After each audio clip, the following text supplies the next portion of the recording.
ဋ္ဌာန်းကိုရွတ်တဲ့ပုဂ္ဂိုလ်တွေတော်တော်များပါတယ်။ဘာရည်ရွယ်ချက်နဲ့ရွတ်တယ်ဆိုတာတော့ရွတ်တဲ့ပုဂ္ဂိုလ်တိုင်းမှာပဲသိပဲ။သို့တော့မှန်ကန်တဲ့ရည်ရွယ်ချက်နဲ့ရွတ်ဖို့တော့လိုအပ်တယ်ပေါ့နော်။ရွတ်တယ်ဆိုတဲ့နေရာမှာတချို့ကအန္တရာယ်ကင်းလို့ဆိုပြီးတော့ရွတ်တာရှိတယ်။စီးပွားတက်လို့ဆိုတာရွတ်တာရှိတယ်။အန္တရာယ်ကင်းခြင်းလို့ဆိုတာလဲလူဆန္ဒပဲ။စီးပွားတက်ခြင်းနဲ့ဆိုတာလဲလူဆန္ဒ။လူရဲ့ဆန္ဒတွေအမျိုးမျိုးပေါ့။ပဋ္ဌာန်းကျမ်းကြီးကိုပူဇော်ခြင်းလို့ရွတ်တယ်ဆိုတဲ့ပုဂ္ဂိုလ်လည်းရှိကောင်းရှိနိုင်တယ်ပေါ့အထူးသဖြင့်မြန်မာပြည်မှာအထက်ကရာဆရာကြီးတွေကပြောခဲ့တယ်အဲ့ဒီစကားဟာမြန်မာလူမျိုးတွေသိနေကြတယ်တနေ့တစ်ချိန်ကျတော့မြတ်စွာဘုရားဟောကြားတော်မူခဲ့တဲ့တရားတော်ကြီးတွေကွယ်ပြောက်သွားလိမ့်မယ်ကွယ်ပြောက်တဲ့အခါမှာအဘိဓမ္မာတရားကစပြီးကွယ်လိမ့်မယ်အဲ့ဒီအဘိဓမ္မာ9ကျမ်းမှာလည်းပဋ္ဌာန်းကျမ်းကြီးကစကွယ်မယ်ဆိုတော့မကွဲအောင်ပဋ္ဌာန်းပွဲတွေလုပ်ပြီး20အတန်20ရွတ်နေတာလည်းဖြစ်ကောင်းဖြစ်နိုင်တယ်ပေါ့ရည်ရွယ်ချက်ကတော့အဲ့တော့ရွတ်တဲ့ပုဂ္ဂိုလ်တွေစီမံတဲ့ပုဂ္ဂိုလ်တွေရဲ့ရည်ရွယ်ချက်ကတော့ဒါပုဂ္ဂိုလ်တွေဆိုင်ရာရည်ရွယ်ချက်ပဲပြောအောင်ပေါ့သို့တော့ကောင်းမွန်တဲ့ရည်ရွယ်ချက်နဲ့ရွတ်ကြမယ်ပူဇော်ကြမယ်ဆိုရင်အမှန်တမ်းကောင်းပါတယ်တချို့ကလည်းရှိပဲပေါ့ကသဗ္ဗမြတ်စွာဘုရားလက်ထက်တုန်းကအဘိဓမ္မာတရေဆယ်ပြီးလှိုင်ကူထဲမှာယဟန်တော်တွေအဘိဓမ္မာတရေဆယ်နေကြတယ်အဘိဓမ္မာတရားရဲ့အတိတ်အနဲ့အလေးအနက်ကိုမသိတဲ့အတိတ်ပဲကိုနားမလဲတဲ့လင်းတို့သား900ဟာအဘိဓမ္မာတရားတန်တွေကိုကြားရင်ကနေပြီးတော့စိတ်ကြည်နူးမှုရတယ်အဲ့ဒီကောင်းမှုကြောင့်ခေါရမမြတ်စွာဘုရားလက်ထက်မှာအမျိုးကောင်းသား900လာဖြစ်ပြီးတော့ရှင်သာရိပုတ္တရာထံကအဘိဓမ္မာတပည့်တွေပထမဆုံးအဘိဓမ္မာ9ကျမ်းကိုသင်ခွင့်ရတဲ့ယဟန်900လာဖြစ်လာတဲ့ဆိုတဲ့ story ကိုလည်းပဲဗမာတွေတော်တော်များများသိထားကြတယ်တချို့ကလည်းအဲ့ဒီပဋ္ဌာန်းတန်ကလေးကြားလို့ရှိရင်လင်းတို့တွေအားကြပြီးတော့ပေါ့လေလင်းတို့သားလို့ဒီလိုများဖြစ်မလားလို့အဲ့တော့အဲ့လောက်လေးတွေမလုပ်ပါနဲ့နော်လင်းတို့ဆိုတာတရိစ္ဆာန်ပဲကိုကတရိစ္ဆာန်အဆက်မှာမဟုတ်ပဲအဲ့တော့ရွတ်ထာမျိုးမဟုတ်ပဲနဲ့အဓိပ္ပာယ်နားလည်လိုက်မယ်ဆိုရင်ပိုမကောင်းတော့ပိုကောင်းတာပေါ့အဓိပ္ပာယ်နားလည်မယ်ဆိုရင်ပိုမကောင်းဘူးလားကောင်းတယ်ဒါကြောင့်မို့လို့အဓိပ္ပာယ်နားလည်အောင်ကြိုးစားလို့မှကြည့်မယ်ဆိုလို့ရှိရင်အန္တရာယ်ကင်းမှုရွတ်ထာတို့စီးပွားတက်ဖို့ရွတ်ထာတို့ဆိုတာမဟုတ်တော့ဘူးသူကအန္တရာယ်ကင်းတယ်ဆိုတာအခြားနည်းတွေအန္တရာယ်ကင်းတယ်ဒါပြင်ပဋ္ဌာန်းကျမ်းရွတ်လို့အန္တရာယ်ကင်းတာမရှိဘူးလို့ပြောတာမဟုတ်ဘူးပဋ္ဌာန်းကျမ်းကြီးကိုရွတ်လိုက်လို့ရှိရင်ပဋ္ဌာန်းဒေသနာတော်ကြီးကိုဘုရားလက်ထက်ကနာခဲ့ရတဲ့တက်တန်းရှိတဲ့နတ်တွေရှိတယ်ရှိတော့အဲ့ဒီနတ်တွေကအေးဘုရားလက်ထက်တုန်းကငါနာခဲ့ရတဲ့အတန်မျိုးခုကြားတယ်ဆိုပြီးတော့သူတို့ကလာနာခြင်းနာမှာပေါ့အဲ့ဒါလို့တကိုးကြီးတဲ့နတ်ကလာနာလို့ရှိရင်ခုနတုန်းကအနှောက်အယှက်ပေးခြင်းနဲ့ဒီနတ်ဆိုးတွေဘာတွေကထွက်ပြေးကုန်တာပေါ့သူကသူဟောအန္တရာယ်ကင်းသွားတာပေါ့ဒီလိုလဲရှိတာပေါ့နော်ခုခေတ်မှာလူကြီးတွေလာတယ်ဆိုရင်ပြေးရတယ်လို့ပေါ့နော်ရှင်းပြီးသားဖြစ်သွားတယ်လေအဲ့ဒါလိုပဲတကိုးကြီးတဲ့နတ်တွေလာလို့ရှိရင်အနှောက်အယှက်ပေးခြင်းနဲ့ပါဝါအားနေတဲ့နတ်ဆိုးတွေနတ်မိစ္ဆာတွေကဖယ်သွားတယ်အဲ့ကြတော့အန္တရာယ်ကင်းတာပေါ့ဒီလိုတော့အန္တရာယ်ကင်းတယ်သို့တော့ကိုလှုပ်တဲ့အလုပ်ကမကောင်းတဲ့အလုပ်ကိုလုပ်ပြီးတော့ဟေတုပစ္စယောနဲ့ကာကွယ်ရင်တော့လည်းသိတော့မဟုတ်တော့ဘူးလေမန္တန်သဘောမျိုးလို့ယူဆပြီးတော့ရွတ်ရင်တော့လည်းသိတော့မကောင်းဘူးပေါ့အဲ့တော့ရွတ်တယ်ဆိုတာရည်ရွယ်ချက်မှန်မှန်နဲ့ရွတ်မှကုသိုလ်လည်းရမယ်ပေါ့နော်တကယ်စဉ်းစားဆင်ခြင်ပြီးတော့ရွတ်မယ်ဆိုလို့ရှိရင်ပဋ္ဌာန်းရွတ်ရင်ရွှေရင်မြတ်စွာဘုရားရဲ့ဉာဏ်တော်ကြီးကိုလည်းသိလာလူဘဝနေရတာလည်းပဲဟောဒီအကြောင်းတွေနဲ့အကျိုးတွေနဲ့နေလာတာဗမာစကားမှာပြောလို့ရှိတယ်မို့လားအကြောင်းညင်ညွတ်ရင်အကြောင်းညင်ညွတ်ရင်လည်းပြောတာအကြောင်းညင်ညွတ်အောင်လုပ်ဖို့ပဲလိုတာပေါ့အကြောင်းညင်ညွတ်ရင်ကျွန်တော်လည်းပြင်ကလာခဲ့ပါမယ်အကြောင်းညင်ညွတ်ရင်ဟောအကြောင်းဆိုတာညင်ညွတ်မှဖြစ်တာအဲ့ဒီအကြောင်းတွေကိုနားလည်လို့ရှိရင်အကြောင်းကိုညင်ညွတ်အောင်ဖန်တီးလို့ရတယ်တဲ့ကြည့်လေလူဖန်နေလို့ရတာအကြောင်းညင်ညွတ်အောင်ဘယ်လိုလုပ်တော့ဆိုရင်မျိုးစိတ်လေးတစ်စိတ်ကအပင်ပေါက်စေခြင်းလို့ရှိရင်အကြောင်းညင်ညွတ်အောင်လုပ်ပေးလိုက်တယ်မြေထဲမှာချဆိုင်ရေလေးလောင်းပေးတာဒါအကြောင်းညင်ညွတ်အောင်လုပ်ပေးလိုက်တာပဲလေကိုကနေပြီးတော့တစ်ပင်ကိုမန်းမှုတ်ပြီးတော့အပင်ပေါက်အောင်လုပ်ခိုင်းလို့မှမရတာမလုပ်ပေးရတော့မြေနဲ့ရေနဲ့တွေ့ပေးတာပဲ မြေနဲ့ရေနဲ့တွေ့ပေးတယ်ပိုးကောင်မွားကောင်ဖယ်ရှားပေးတယ်နေဘူးလေးတွေရအောင်လုပ်ပေးတယ်ဒီနည်းဖြင့်သစ်ပင်လေးကမျိုးစိလေးကအပင်လေးပေါက်လာပြီးတော့ရှင်သန်လာတာမဟုတ်လားဒါအကြောင်းတရားတွေညီညွတ်အောင်လုပ်ပေးတာသဘောပဲအဲ့ဒါလိုပဲပဋ္ဌာန်းတရားတော်တွေရဲ့သဘာဝကိုသိလာလို့ရှိရင်ကိုယ်စိတ်ထဲမှာဖြစ်ပေါ်လာတဲ့အခြေအနေအရရဟာဘာကြောင့်ဖြစ်တယ်ဆိုတာကိုနားလေသဘောပေါက်လာဖြစ်လာလို့ရှိရင်ဩဒီအကြောင်းကြောင့်ဖြစ်နေတာကိုဒီအကြောင်းကိုဖယ်လိုက်ရင်ဒီအကျိုးမရှိတော့ဘူးပေါ့ကိုမလိုချင်တဲ့အကျိုးတွေကိုထွက်နေတယ်ဆိုရင်ငါမှမလိုချင်တဲ့အကြောင်းတရားတွေရှိနေတယ်အဲ့ဒီမလိုချင်တဲ့အကြောင်းတရားတွေကိုဖယ်လိုက်တာနဲ့တပြိုင်တည်းမလိုချင်တဲ့အကျိုးတွေလည်းပြုတ်သွားမှာပဲဩငါမှလိုချင်တဲ့အကြောင်းတရားတွေမရဘူးဘာလို့တော့ငါမှလိုချင်စရာကောင်းတဲ့အကျိုးတရားတွေကိုဖြစ်ပေါ်စေတတ်တဲ့အကြောင်းတရားတွေမရှိသေးဘူးဆိုဟောထူထောင်ပေးရမှာပေါ့အဲ့ဒီအကြောင်းတရားတွေကိုထူထောင်ပေးလိုက်တာနဲ့တပြိုင်တည်းကိုလိုချင်တဲ့အကျိုးတရားတွေရလာမှာပဲလေဒါလောကကြီးမှာတေချာစဉ်းစားရင်အရာခတ်သိမ်းဟာအကြောင်းနဲ့အကျိုးကြီးပဲ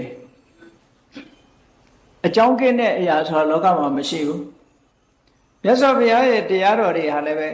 အကြောင်းအကျိုးကိုအဓိကထားဟောလို့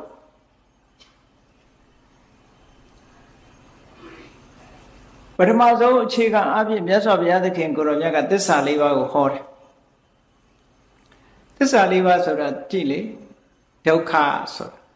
တလောကကြီးကိုမြတ်စွာဘုရားကဒုက္ခလို့နာမည်တပ်လိုက်တယ်။ဘာဖြစ်လို့ဒုက္ခလို့နာမည်တပ်တာတော့ဆိုဆင်းရဲလို့ဒုက္ခလို့ပြောတာမဟုတ်ဘူး။ဒီထဲမှာချမ်းသာတာတွေလည်းပါတယ်နော်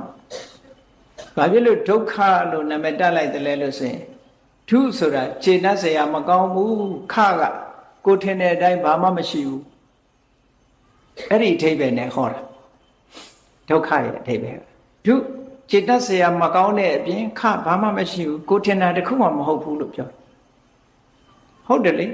လူတွေထင်နေတာနဲ့တခြားစီပဲကိုယ်တဏ္ဍကိုတွေးပြီးတော့ငါလို့ထင်နေတယ်တကယ်တော့ငါဆိုတာပြเสียလည်းဘာမှမရှိဘူးပြเสียမရှိသည့်အတွက်จิตเสียမကောင်းအဲ့ဒီစကားလုံးနှစ်ရပ်ပေါင်းစပ်ပြီးတော့ဒုက္ခလို့ခေါ်တာအဲ့တော့ဒုက္ခဆိုတာအကြောင်းကြောင့်ဖြစ်လာတဲ့အကျိုးတရားတွေအလုံးကိုရည်ညွှန်းပြီးတော့မြတ်စွာဘုရားဟောထားတာအဲ့ဒီဒုက္ခမှာဆိုင်ရာအကြောင်းတရားကိုဒုက္ခသမုဒယလို့သစ္စာလေးပါးမှာအဓိကအားဖြင့်တဏှာကိုဟောတယ်သို့တော့နိဗ္ဗိဒဗာဂိယတုတ်မှာကြတော့ဒုက္ခသမုဒယကိုပရိစ္ဆသမုပ္ပါဒ်ထည့်ဟောတယ်မြတ်စွာဘုရားဒါလည်းတတိထားစရာအချက်တစ်ခုပဲနော်တဏှာဆိုတာအဓိကပဓာနာခေါင်းစဉ်တက်ပြီးတော့ဟောတာတဏှာကသာဒုက္ခသမုဒယအဝိဇ္ဇာတို့ကဒုက္ခသမုဒယမဟုတ်ဘူးလို့ပြောလို့မရဘူးဆင်းရဲတဲ့အကျိုးလိုချင်စရာမကောင်းတဲ့တန်တရားထဲမှာဖြစ်ပေါ်လာတဲ့အကျိုးတရားတွေကိုထုတ်လုပ်တာမှန်သမျှဟာဒုက္ခသမုဒယတွေကြီးပဲလို့ဒီလိုနားလည်ရတယ်အဲ့တော့မြတ်စွာဘုရားတရားတော်ဒီသစ္စာလေးပါးမှာဒုက္ခနဲ့ဒုက္ခသမုဒယကိုဟောကြတဲ့ကအကြောင်းတရားနဲ့အကျိုးတရားကိုဟောတယ်ဆိုတော့ထင်ရှားတယ်ရှင်သာရိပုတ္တရာမထေရမြတ်ကဘုရားဘာသာသာသနာတော်မြတ်ကြီးကိုဘုရားဘာသာမဖြစ်ခင်ကသာသနာတော်ထဲဝင်မလာခင်ကသင်္ဆယဆရာကြီးရဲ့ပရပိုက်သာသနာမှာသူကပထမဆုံးဝင်ပြီးတော့လေ့လာပရပိုက်အဖြစ်နဲ့နေတယ်သူဝါဒတွေလေ့လာရင်ကနေပြီးတော့အနှစ်သာရမရှိဘူးဆိုတာသိလို့အနှစ်သာရရှိတဲ့တရားကိုဆက်လက်ရှာဖွေနေတာနောက်ဆုံးမှာပိဿဝဂ္ဂိ၅ပါးထဲကအငယ်ဆုံးဖြစ်တဲ့ရှင်အတ္တစီနဲ့တွေ့တော့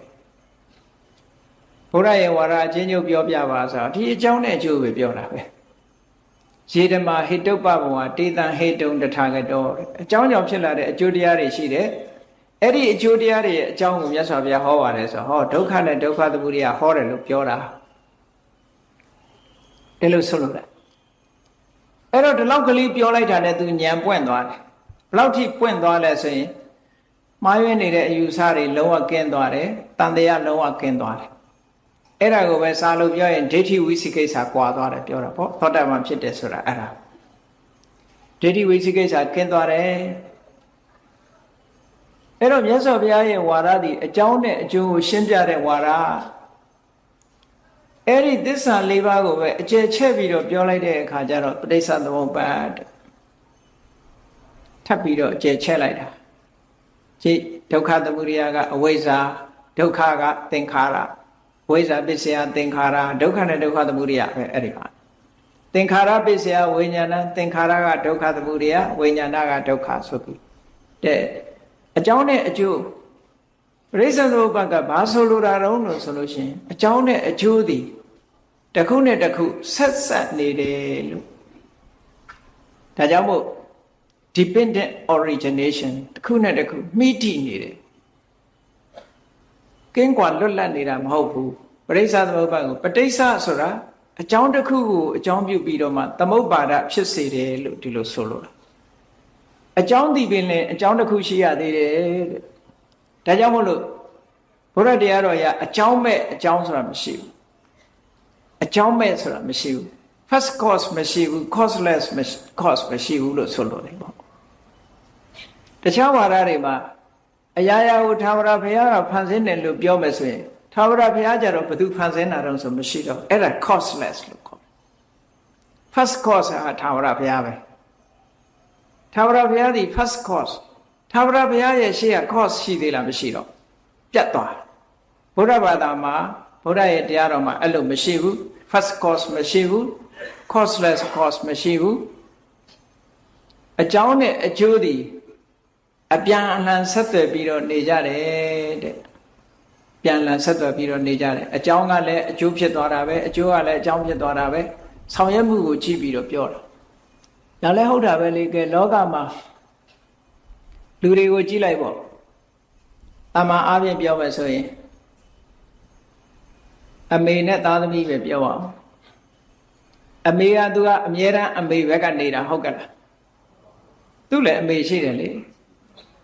သူ့အမေနဲ့ပြောမယ်ဆိုရင် तू ကသမီးပဲဖြစ်တယ်အမေမဖြစ်ဘူးဟုတ်တယ်မဟုတ်လားသူ့ကိုအမေလို့ခေါ်တာက तू သားသမီးဘက်ကနေကြည်တာသူ့ရဲ့အမေဘက်ကနေကြည်မယ်ဆိုလို့ရှိရင် तू ကသမီးလေဟော तू သားသမီးဘက်ကကြည်မှ तू ကအမေဖြစ်တယ်ထို့တူပဲအကြောင်းနဲ့အကျိုးဆိုတာအဲ့ဒါလို့သွားနေတာလို့ပြောတာအကြောင်းဘက်ကနေကြည်လိုက်တဲ့အခါအကျိုးလို့ခေါ်တယ်အကျိုးဘက်ကနေကြည်လိုက်ရင်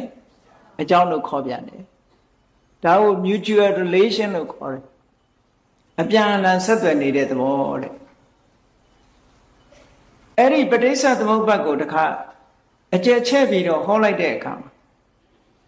ပဋိစ္စသမုပ္ပါဒ်ကမြတ်စွာဘုရားဟောတယ်အကြောင်းတရားရဲ့အကျိုးတရားရဲ့အကြောင်းတရားရဲ့အကျိုးတရားရဲ့ဟောဒီနှစ်ခုတည်းပဲဟောသွားတယ်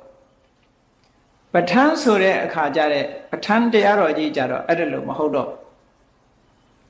အကြောင်းတရားကိုလည်းထုတ်ပြတယ်အကျိုးတရားကိုလည်းထုတ်ပြတယ်အဲ့ဒီအကြောင်းတရားကနေပြီးတော့ဒီအကျိုးတရားကိုခြေစုပြုတဲ့အခါမှာဘယ်လိုစွမ်းရည်တတ္တိတွေအသုံးပြုတယ်ဆိုတာထုတ်ပြဟောတခုပို့လာဒါပြောတာနော်ပရိစ္ဆေသမုပ္ပါဒ်ကအကြောင်းတရားနဲ့အကျိုးတရားနှစ်ခုတည်းတင်ရှင်းပြတယ်ပဋ္ဌာန်းကြတော့အကြောင်းတရားကိုလည်းရှင်းပြတယ်ထိုအကြောင်းတရားကထုတ်လုပ်လိုက်တဲ့သို့မဟုတ်ဒီစေတဲ့အကျိုးတရားကိုလည်းထုတ်ပြတယ်အဲ့ဒါလို့ဖြစ်စေဒီစေတတ်တဲ့အကြောင်းတရားရဲ့စွမ်းရည်တတ္တိကိုလည်းထုတ်ပြတယ်သူ့မှာဘာစွမ်းရည်တွေရှိသလဲဘာစွမ်းရည်နဲ့သူကဒီလိုလောက်ထားတာလဲတတ္တိဆိုတာရှိတာပဲ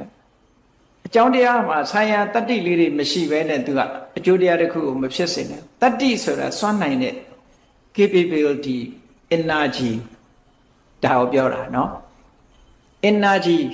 စွမ်းအင်ပေါ့အဲ့ဒီစွမ်းအင်လေးတွေကိုအသုံးပြုပြီးတဲ့အခါကျတော့မှခုနအကျိုးတရားဆိုတာဖြစ်ပေါ်လာတာပေါ့အရာခတ်သိမ်းမှာသူကလည်းသူ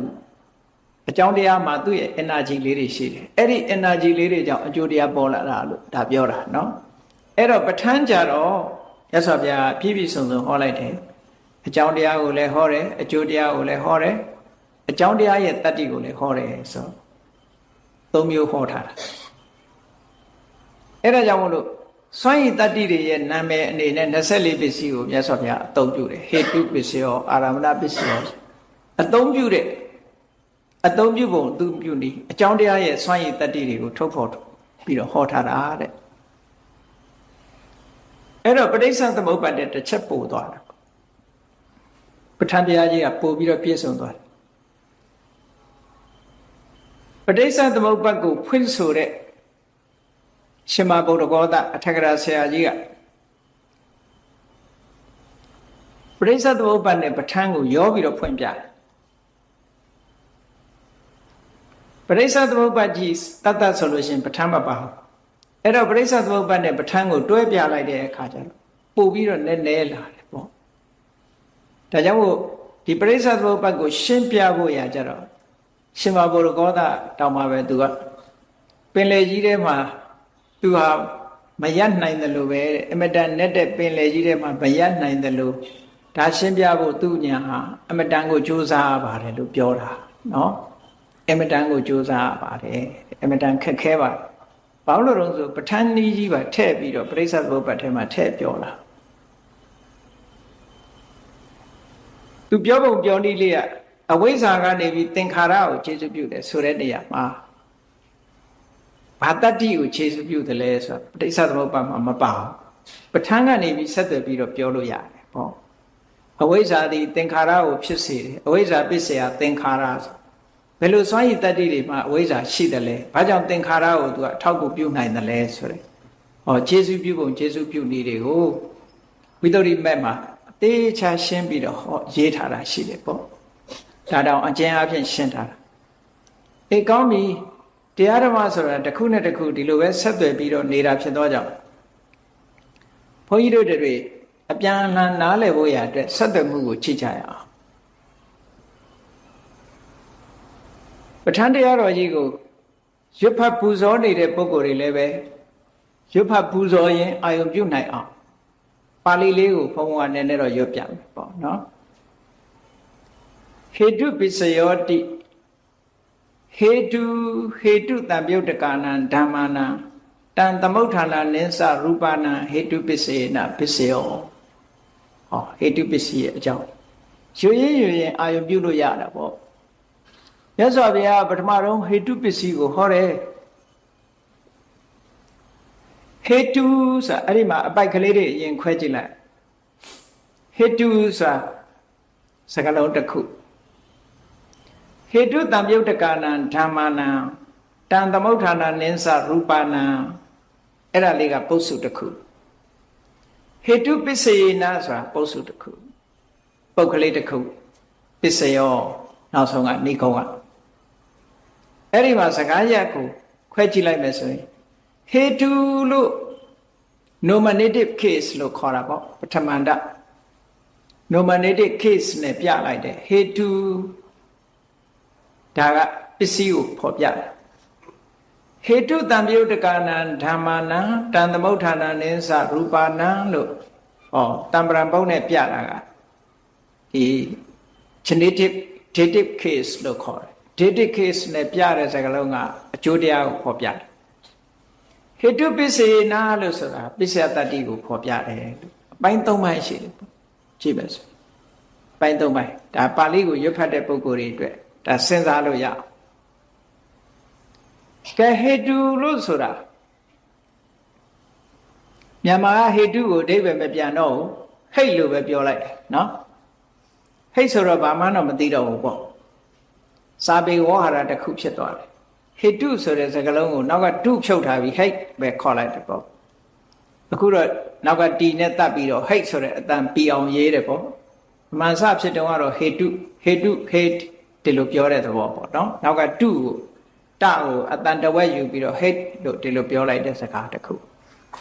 နာထဆိုတဲ့စကားလုံးကိုနတ်လို့ပြောလိုက်တယ်လို့ပေါ့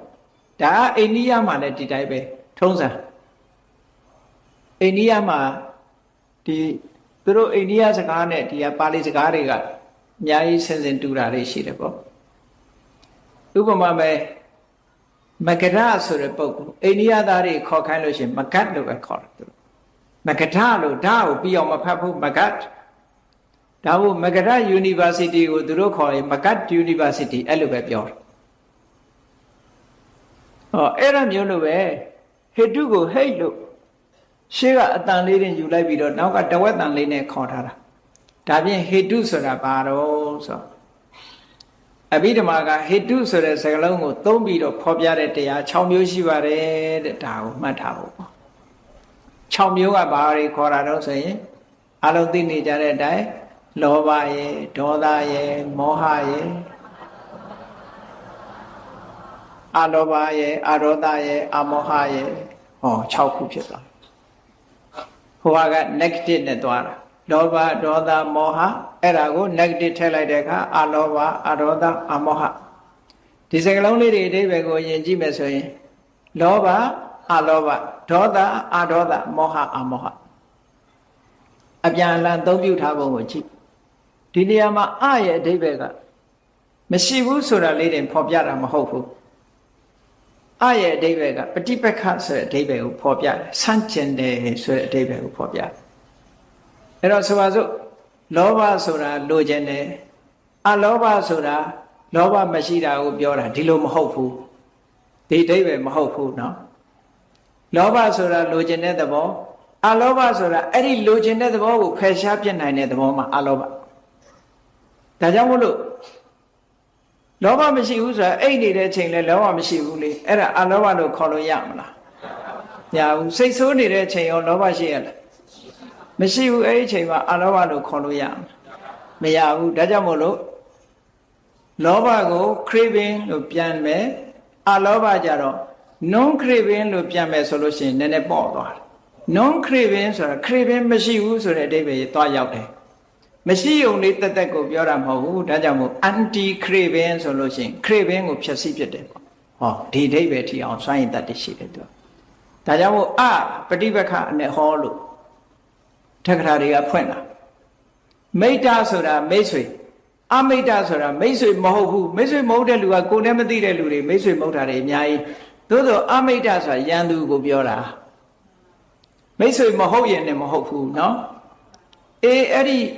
စကားလုံးမှာရှိတာလို့ပဲလောဘဆိုတာလိုချင်တဲ့သဘောအလောဘဆိုတာလိုချင်တဲ့သဘောရဲ့ဆန့်ကျင်တဲ့သဘောလို့ဒီလိုဆိုလို့တယ်မလိုချင်ယုံတသက်ကိုပြောတာမဟုတ်ဘူးဒီလိုနားလည်ရမှာเนาะ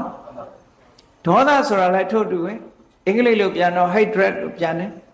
မုန်းတီးခြင်းတစ်မျိုးတည်းတင်ဒေါသမဟုတ်ဘူး fear ကြောက်တာလည်းဒေါသပဲကြောက်တာလည်းဒေါသလို့ခေါ်တယ်မုန်းတာလည်းဒေါသပဲကြောက်တာလည်းဒေါသပဲဟောအဒေါသကြတော့အမုန်းမရှိုံတက်တက်ကိုအဒေါသခေါ်တာမဟုတ်ဘူးအကြောက်မရှိုံတက်တက်ကိုအဒေါသလို့ခေါ်တာမဟုတ်ဘူးအဲ့ဒီကြောက်ရွံ့ခြင်းမုန်းတီးခြင်းကိုဖယ်ဖြတ်နိုင်တဲ့သဘာဝတရားမှာအဒေါသတဲ့ဟောဒါကြောင့်မို့ anti hatred anti fearness ဟော anti ဆိုတဲ့စကားလုံးနဲ့သုံးလို့ရှိရင်ပို့ပြီးတော့အဓိပ္ပာယ်ရတယ်ထို့တူပဲမောဟဆိုတဲ့ delusion တွေ့ဝေတယ်ဘာမှမသိဘူးဆိုတာအမှားသိနေတာကိုပြောတာနော် तू မသိဘူးဆိုတာမဟုတ်ဘူးသိတယ်သိပေမဲ့ तू ကတလွဲသိတယ်မောဟရဲ့အဓိပ္ပာယ်ကအမှားကိုအမှန်ထင်နေတာတို့အမှန်ကိုအမှားထင်နေတာတို့အဲ့လိုတလွဲသိနေတယ်တွေ့ဝေတယ်လို့ခေါ်တယ်အမောဟကြတော့အဲ့ဒီတွေ့ဝေမှုကိုပယ်ဖြတ်နိုင်တဲ့ပညာတဲ့ဒါကြောင့်မို့လို့ तू က delusion anti delusion တာမန်လေးတွေ non delusion လို့ပြန်လို့ရှိရင်တွေ့ဝေမှုကင်းယုံလေးတွေပဲအမောဟလို့အဓိပ္ပာယ်ရောက်သွားတယ်တဲ့ဟောအဲ့ဒီအဓိပ္ပာယ်မရဘူးမဟုတ်ဘူးတဲ့ဆိုလိုတာမဟုတ်ဘူးအဲ့တော့ကဲဒီသဘာဝလေးတွေကိုရှေးဥစွာနားလည်ပြီးလောဘဆိုတာလဲကိုယ်နဲ့ယဉ်နှီးပြီးသားအလောဘဆိုတာလဲယဉ်နှီးပြီးသားဒေါသအဒေါသမောဟအမောဟအကောင်းနဲ့အဆိုးလေးတွေတွဲပြီးတော့ပြထားတယ်အဲ့ဒီ6ခုကိုဟိတ်6ပါးလို့စာပေမှာသုံးတာပေါ့အဲ့ဒီဟိတ်6ပါးသည်ဟောဒီဟေတုပစ္စည်းနဲ့ဆိုင်တဲ့အကြောင်းတရားပါပဲသူကနေပြီးတော့အကျိုးပြုလိုက်မယ်ဘာတွေကိုအကျိုးပြုလဲဆိုတာအဲ့ဒါကိုကြည့်ရကြည့်ဟေတုတံပြုတ်တကာနံဓမ္မနံအဲ့ဒီဟေတုဆိုတဲ့6မျိုးကိုစစ်စစ်ပြီးတော့ကြည့်လိုက်မယ်ဆိုရင်လောဘသည်သူ့ဟာသူတခုတည်းမဖြစ်ဘူးသူကဘာနဲ့ဖြစ်တုံးဆိုလောဘမှုစိတ်နဲ့တွဲပြီးတော့ဖြစ်တယ်လောဘအခြေခံတဲ့စိတ်နဲ့တွဲဖြစ်တယ်လောဘဖြစ်ရင်အ ਨੇ ဆုံးစိတ်ကတစ်ခုစေတသိက်က18ခုစေတသိက်က16ခုအမြဲတမ်းအဲ့ဒါလောက်ရှိရ18ခုလောက်အ ਨੇ ဆုံးရှိပဲဒါစိတ်ရှင်စေတသိက်ရှင်ကိုတည်တည်ချာချာအဘိဓမ္မာသင်ထားလို့ရှင်ရတယ်နော်အဲ့ဒါကိုတော့အသေးစိတ်မပြောတော့ဘူး apply လုပ်တာမို့လောဘဖြစ်လိုက်တယ်ဆိုတာနဲ့တပြိုင်နက်လောဘရဲ့ဖြစ်ရာစိတ်တစ်ခုရလာသူနဲ့ဖြစ်ဖို့ဖြစ်ဖက်တွေက16ခုလောက်ရှိတယ်ဆိုလိုတာကuniversal mental properties ဖတ်တာတို့ဝေဒနာတို့တင်ညာတို့စေရနာတို့ဧကကတာတို့ဇီဝိတ္တတွေလို့ဆိုတဲ့ဒီသဘောတရားတွေပါဒါတွေပါလာမယ်ပြီးတော့ဝိတက်တို့ပါလာမယ်ဝိสารတို့ပါလာမယ်နော်ပီတိတို့ပါလာမယ်ဒီသဘာဝတရားတွေသူနဲ့တူတူရှင်ပြီးတော့ပါလာလိုက်မယ်ပြီးတော့မောဟတို့အဟိရိကတို့အနုတ္တပတို့ဆိုတဲ့သဘာဝတရားတွေပါလာမယ်ဒါအဘိဓမ္မာသင်ထားရင်တရားကိုနားလဲတယ်နော်အဲ့တော့ဆိုလိုတာကလောဘလေးဖြစ်လိုက်တာနဲ့တပြိုင်နက်သူနဲ့ရှင်ပေါ်ရှင်ဘက်တွေပါလာမယ်လို့ဒီလိုမှတ်တာသူတခုတည်းမဖြစ်ဘူးရေလို့ဆိုလိုက်တာနဲ့ H2O ဆိုတာသိရတယ်လို့ပဲလောဘလို့ပြောလိုက်တာနဲ့တပြိုင်နက်လောဘနဲ့ရှင်တဲ့စိတ်တွေသူနဲ့တွဲဖက်တာတဲ့စေတသိက်တွေပါလာမယ်ဆိုတာမှတ်ထားဖို့ခြုံငုံပြီးတော့ပြောမယ်ဆိုရင်လောဘနဲ့ဖြစ်တဲ့စိတ်ဒီလောဘစိတ်၈ခုစေတသိက်က22ခုသူပါဝင်22ခုဟောလောဘစိတ်၈ခုစေတသိက်22ခုသူဖယ်လိုက်လို့ရှိရင်21ခုအဲ့ဒါကိုဟေတုတံပယုတ်တကာနံဒီနေရာလောဘတစ်ခုတည်းကိုယူရပြောမယ်ဆိုရင်ဟေတုတံပယုတ်တကာနံလောဘဆိုတဲ့ဟိတ်နဲ့ရှင်တာဒါလို့ဆိုလို့ဟိတ်6ပါးလုံးကိုယူရပြီးတော့ပြောမယ်ဆိုလို့ရှိရင်တာဟိတ်စိတ်82ခုရှိတယ်82ခုရှိတယ်အဲ့တော့ကဏ္ဍတွေတော့ဘုန်းကြီးကမပြောတော့ပါဘူးเนาะကဏ္ဍတွေပြောရင်ရှုပ်သွားမစိုးနော်ကဏ္ဍတွေပြောရင်ရှုပ်သွားမစိုးနော်ဆိုလိုတာကဟေတုတံပယုတ်တကနာဟိတ်နဲ့ရှင်တဲ့စိတ်ပေါင်း82ခုရှိတယ်အဘိဓမ္မာမှာစေတသိက်က52ခုရှိတယ်အကုန်လုံးအပြန်လန်းယူလိုက်တော့52ခုအဲ့ဒါဒီဟေတုတံပယုတ်တကနာလို့ခေါ်တယ်ဟိတ်နဲ့ရှင်ပြီးတော့ဖြစ်ပေါ်လာတဲ့တူရှင်တွဲပြီးတော့ဖြစ်လာဆိုလိုတာကလောဘဖြစ်လဲသူတစ်ခုတည်းမဖြစ်ဘူးဒေါသဖြစ်လဲသူတစ်ခုတည်းမဖြစ်ဘူးမောဟဖြစ်ရင်လဲသူတစ်ခုတည်းမဖြစ်ဘူးအလောဘအရောဓတို့အမောဟတို့ဖြစ်ရင်လဲသူတစ်ခုတည်းမဖြစ်ဘူးတဲ့ရှင်ပေါ်ရှင်ဘက်တွေနဲ့တွဲလာတာဘယ်တော့ဖြစ်ဖြစ် unity ပဲသူတို့ကတစ်ခုတည်းဆိုအလုံးမဖြစ်ဘူးပေါင်းစပ်လိုက်တော့မှအလုံးဖြစ်တယ်ဘယ်ရာပဲဖြစ်ဖြစ်အစုအဝေးကြီးပဲအကုန်နော်ရုပ်ပိုင်းဆိုင်ရာကြည့်လိုက်ရင်လည်းရုပ်၈ခုအစုအဝေးပဲအ ਨੇ ဆုံးပြောတာနာမ်ပိုင်းဆိုင်ရာကြည့်ရင်နာမ်၈ခုရဲ့အစုအဝေးပဲအ ਨੇ ဆုံးကိုပြောတာ၈ခုရှိရစိတ်တစ်ခုနဲ့စေတသိက်9ခု၈ခုရှိရဒီတည်းပိုးလာတာပဲရှိတယ်အေးလောဘလေးနဲ့ဒေါသလေးနဲ့မောဟလေးနဲ့အလောဘအရောဓအမောဟဆိုတဲ့ဒီဟိတ်6ပါးတွေကိုအကုန်လုံးခြုံငုံပြီးတော့ပြောလိုက်ပြီဆိုလို့ရှိရင်စိတ်ကသဟိတ်စိတ်ဧကတတတိတဲ့82ခုစေတသိက်52ခုအဲ့ဒါဒီဟိတ်နဲ့ရှင်သောတံပယုတ်တဓမ္မများဖြစ်ပါတယ်တဲ့အဲ့ဒီဟိတ်နဲ့ရှင်တဲ့ရှင်တွဲပြီးတော့ဖြစ်ပေါ်လာတဲ့ဒီစိတ်နဲ့စေတသိက်တွေကိုဟောဒီဟိတ်လို့အမည်ရတဲ့လောဘဒေါသမောဟအလောဘအရောဓအမောဟဆိုင်ရာတရားတွေကခိုင်မြဲနေအောင်သူတို့ဖန်တီးပေးထားတယ်ဒီလိုဆိုလို့လေဒါစိတ်ပိုင်းကိုပြောတာတခါရုပ်ပိုင်းဆိုင်ရာကိုကြည့်လိုက်တန်သမုဋ္ဌာနာနင်းစရူပနာနဲ့စိတ်ဖြစ်တာနဲ့တပြိုင်နက်ညာသောအပြင်စိတ်တွေအားလုံးလို့ဟိုမြင်သိစိတ်တို့ကြားသိစိတ်တို့ကလွဲရင်အရူပဘုံမှာဖြစ်တဲ့ဝိဘက်စိတ်တွေကလွဲရင်အလုံး14ခုကလွဲရင်ဉာဏ်နဲ့စိတ်တွေဟာဖြစ်လိုက်တာနဲ့တပြိုင်နက်ရုပ်ကိုထုတ်လုပ်ပြီးသားပဲသူတို့ကစိတ်တစားရုပ်ကိုသူတို့ကထုတ်လုပ်လိုက်တယ်သူဖြစ်လိုက်တာနဲ့ထုတ်လုပ်ပြီးသားဖြစ်တယ်ကြည့်လေမီးလေးတွေကလင်းလိုက်တာနဲ့တပြိုင်နက်အလင်းရောင်ကိုမထုတ်လုပ်ဘူးလားထုတ်လုပ်လိုက်တာပဲချက်ချင်းထုတ်လုပ်တယ်အဲ့ဒါမျိုးလိုပဲကိုယ်တဏ္ဍာမှာစိတ်ကလေးတစ်စိတ်ဖြစ်လိုက်တာနဲ့အဲ့ဒီစိတ်ကလေးဒီရုပ်ကိုထုတ်လုပ်ပြီးသားဖြစ်နေပြီအဲ့ဒါကိုစိတ်တစားရုပ်လို့ခေါ်တယ်ဒီလောဘနဲ့ဒီဟိတ်နဲ့ရှင်တဲ့သဘာဝတရားတွေဖြစ်လိုက်တာနဲ့တပြိုင်နက်သူတို့ကရုပ်ကိုလည်းထုတ်လုပ်တယ်တဲ့အဲ့ဒီထုတ်လုပ်တဲ့ရုပ်တွေကိုဒီနေရာမှာတန်သမုဋ္ဌာနာနင်းစရူပနာတန်သမုဋ္ဌာနာဆိုတာထိုဟိတ်နဲ့ရှင်တဲ့စိတ်စေတသိက်တရားတွေကထုတ်လုပ်လိုက်တဲ့ရူပနင်းစရုပ်တို့အားလေလို့ဒီလိုအဓိပ္ပာယ်ရတယ်ပေါ့အဲ့ဒီဆိုလိုတာကဟိတ်ဆိုတဲ့စေတသိက်တရားသည်သူနဲ့ရှင်တဲ့စိတ်စေတသိက်တွေရဲ့သူတို့ကပေါင်းပြီးတော့ထုတ်လုပ်လိုက်တဲ့ရုပ်တရားတွေရဲ့အဲ့ဓာတွေကိုတဲ့ဟိတုတ္တိနဲ့ခြေစုပြုပါတယ်ခြေစုပြုတာနော်သောကမှာလည်းလူတွေပြောတာမဟုတ်လားကျွန်တော်ဒါလေးခြေစုပြုပါဆိုဘာလို့တာတော့ဆိုသူကိစ္စလေးပြောပေးတယ်ဆောင်ရွက်ပေးတယ်လုပ်ပေးတယ် ကျေးဇူးပြုဖို့ပြုနည်းမတူဘူးမဟုတ်လားကျေးဇူးပြုလိုက်ပါဆိုပြောပေးတာရှိရတယ်သူပစ္စည်းလေးတည်ပေးသွားတာရှိရတယ်တခုခုလုပ်ပုံလုပ်နည်းလေးတွေကွာပေါ့အဲ့ဒါမျိုးလိုပဲဟိတ်6ပါးကနေပြီးတော့ကြံတဲ့ဟိတ်နဲ့ရှင်တဲ့စိတ်စေတသိက်တွေရဲ့သူ့ကြောင့်ဖြစ်ပေါ်လာတဲ့ရုပ်တွေကိုကျေးဇူးပြုပေးတယ်လို့ဆိုတာဟိတုတ္တိနဲ့ကျေးဇူးပြုတယ်ဆိုတာဘာကိုပြောတာတော့လို့ဆိုလို့ရှိရင်အဲ့ဒီသဘာဝဟိတ်တရားတွေရှိနေသေးသမျှဟောဒီအကျိုးတရားတွေဟာဆက်လက်ရှင်သန်နေတယ်လို့ဒီလိုပြောတာဟိတုတွေရဲ့စွမ်းရည်တတ္တိဆိုတာဘာကိုပြောတာတော့ဆိုရင်ဥပမာမဲ့တစ်ပင်မှာအမြင့်ရှိနေသေးသမျှကာလပတ်လုံးအဲ့ဒီအမြင့်ကိုအကြောင်းပြုပြီးတော့အရွက်တွေထွက်လာမယ်အကိုင်းတွေထွက်လာမယ်အပွင့်တွေထွက်မယ်အသီးတွေထွက်မယ်စီဇနယ်လေးပေါ့မဖြစ်ဘူးလားအမြင့်ရှင်သန်နေသေးသမျှကာလပတ်လုံးဟောဒီတစ်ပင်သည်အရွက်ထွက်ချိန်ကျထွက်လိမ့်မယ်အကိုင်းတွေပွားစီးလာတဲ့အချိန်အကိုင်းပွားစီးလာလိမ့်မယ်အပွင့်ချိန်ကျတော့ပွင့်လိမ့်မယ်အသီးချိန်ကျတော့သီးလိမ့်မယ်အကယ်၍အဲ့ဓာတွေတစ်ခုမှဆက်ပြီးတော့မဖြစ်အောင်ဆိုရင်ဘာလုပ်အောင်အဲ့ဒီအမြင့်ကိုဖြတ်တာအဲ့ဒီအမြင့်ဖြတ်လိုက်တာနဲ့တပြိုင်နက်ကျန်တဲ့ဒီအကိုင်းအခက်တွေအပွင့်တွေအသီးတွေဆိုတာမလာတော့အဲ့ဒါမျိုးလိုပဲလောဘဒေါသမောဟဆိုတဲ့ဒီသဘာဝတရားတွေအလောဘအရောဓအမောဟဆိုတဲ့သဘာဝတရားတွေရှိနေသေးသမျှဆိုင်ရာအကြောင်းတရားတွေဟာဆိုင်ရာအကျိုးတရားတွေဟာဆက်လက်ပြီးတော့ရှင်သန်နေမှာပဲလို့ဒါပြောတာเนาะကဲ apply လုပ်ကြည့်အောင်လောဘဖြစ်တယ်ဆိုပါစို့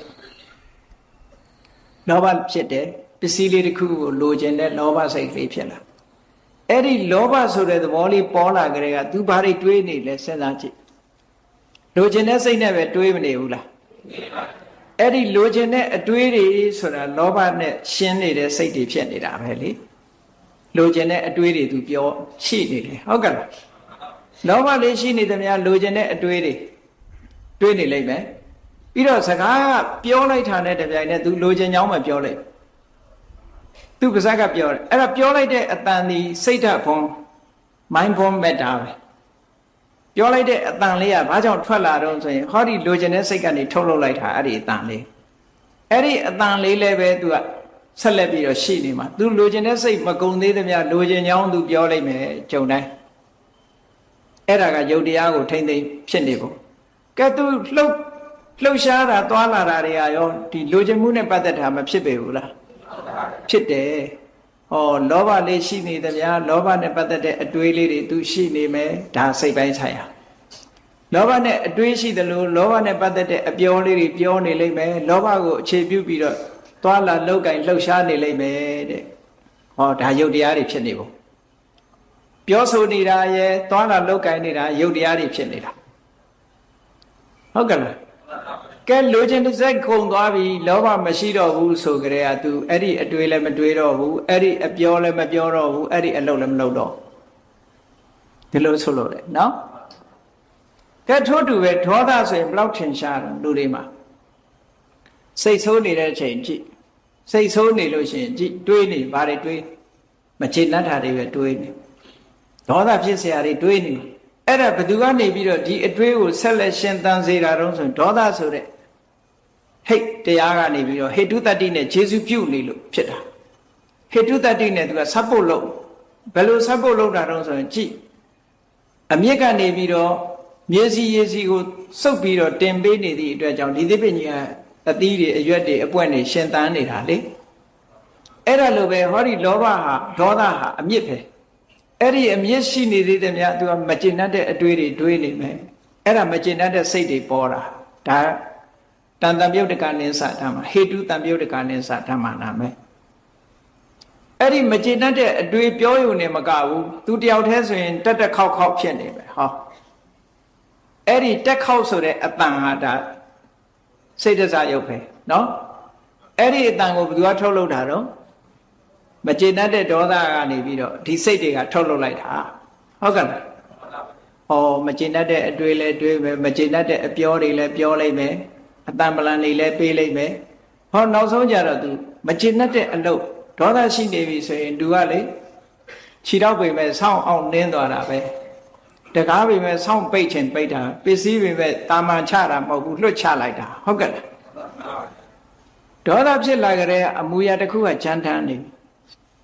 စိတ်ပြေသွားရင်တော့အဲ့ဒါလို့မဟုတ်တော့ဘူးစိတ်ပြေသွားတာနဲ့တပြိုင်နက်ကျေနပ်တဲ့အတွေးတွေတွေးနိုင်ငံခြားလူတွေတခါတလေအတော်ရည်စရာကောင်းတယ်နော်စိတ်ဆိုးနေတဲ့အချိန်မှာဆိုလို့ရှိရင်အိုးတယောက်နဲ့တယောက်ရိုက်ကြတော့မလို့နှက်ကြတော့မလို့စိတ်လေးလည်းပြေသွားရောဆွီတီးတဲ့ဟန်နီးတဲ့ဖြစ်ကုန်အဲ့လိုတွေဖြစ်သွားတာအရင်တော့ကတော့ဆွီတီတို့ဟန်နီတို့မဖြစ်ဘူး bloody hell လောက်တယ်အဲ့ဒီလိုတွေဆဲမလားရိုက်မလားနှက်မလားဟောဒေါသလေးလည်းခြေသွားရော I'm so sorry လောက်လာနော် I apologize မင်း so sorry ဖြစ်ကုန်ညာကြည့်ဒေါသကရှိနေရင်ခုနက apologize မလုပ်သေးဘူးသူဒီလိုဖြစ်တာအဲ့ဒါကိုမြတ်စွာဘုရားဟေတုတ္တိလို့ပြောတာဟေတုတ္တိလို့ပြောတာဟေတုပစ္စည်းဆိုတာဒါပြောတာကဲအဲ့ဒါဆိုရင်အန္တရာယ်ကင်းဖို့ရပါလားဒီထဲမှာအန္တရာယ်ကင်းတယ်ဆိုတော့ခုနတနည်းပဲဖြစ်နိုင်တယ်ဟုတ်ကဲ့လားအဲ့တော့အရေးကြီးတာကတော့ကိုယ့်အကူဟာငါမကျင်တတ်တဲ့အတွေးတွေဘာလို့တွေးနေတာဩဒီဒေါသကြောင့်ပဲငါဒီဒေါသဖယ်မှဖြစ်မယ်ဆိုတော့အတွေးတွေးရမှာငါဘာလို့မကျင်တတ်တဲ့အတွေးတွေတွေးနေငါဘာလို့တယောက်တည်းတက်ခေါက်နေလဲတက်ခေါက်နေလဲငါဘာလို့ကြမ်းကြမ်းထမ်းထမ်းနေလုံနေလဲဆိုလို့ရှိရင်ဩငါထဲမှာဒေါသရှိနေတာဒီဒေါသလေးကိုဖြောက်လိုက်တာနဲ့တပြိုင်နက်ခုနဟာဒီမလာတော့အကုန်လုံးသွားပြောလဲယဉ်ကျေးသွားပြီသွားလာတာလဲညင်သာသွားပြီဒေါသမရှိလို့ရှိရင်ခုန45လောက်တာမရှိတော့ဟုတ်ကဲ့အဲ့ဒီသဘောကိုပြောတာဒါဟေတုပစ္စည်းပဲအဲ့တော့အစားဝင်လာတာလေလောဘငြိမ်းသွားတဲ့အခါဒေါသလေးငြိမ်းသွားတယ်ဆိုတာသူကသူအလိုလျောက်ငြိမ်းတာမဟုတ်ဘူးဘာဝင်လာတာငြိမ်းတာတော့ဆိုရင်အဒေါသကနေငြိမ်းပေးလိုက်တာတဥပေါ်မှာသူနားလည်သွားပြီးတော့ဟောအကျိုးလိုလားတဲ့စိတ်ကလေးဝင်လာတယ်ငါလုံးမိတာမှားတယ်အဲ့ကြတော့ဖြစ်သွားငါပြောမိတာတွေလွန်သွားပလားဟောစဉ်းစားလားဟုတ်ကဲ့အဒေါသလေးဝင်လာရင်အဲ့လိုစဉ်းစား